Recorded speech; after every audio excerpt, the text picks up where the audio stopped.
This was the single that introduced the bad era. I Just Can't Stop Loving You. A full-on duet and a different side of Michael. Let's get into it.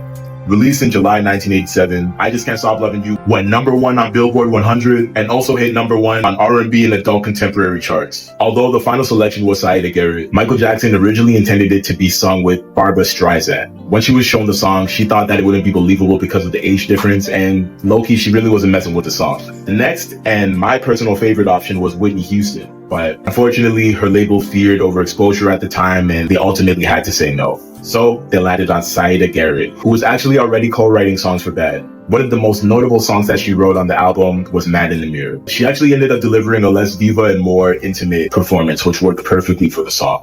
Back in 1987, MJ was under massive pressure to follow up Thriller. To conquer the global market, he and producer Quincy Jones decided to do something Michael had never done before as a solo artist: sing in Spanish and French.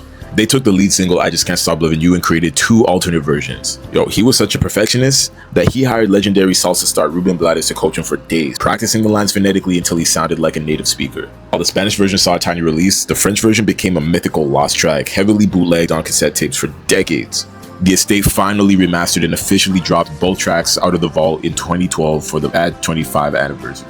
Now, when it came to the Bad tour, Michael Jackson chose his backup singer Sheryl Crow to sing the duet with him. During the live shows, the sexual chemistry between Michael Jackson and Sheryl Crow was so intense that people actually started rumors thinking that they were an item. On the Dangerous tour though, Saida Garrett held it down night after night as she proved she wasn't just a studio singer, but she could really hold it down on stage. He was out there with the hand on the thigh. The chemistry Michael Jackson had between whoever he was singing it with really showed on stage as he had this sexual tension between the two. He was out there with the hand on the thigh. This single also really opened the door for him to have that more emotional storytelling that we later got to see on the Bad album as the single started to roll out. This may not have been the flashy song in his catalog, but it was definitely one of the most important. Before the attitude of Bad, there was the heart behind it.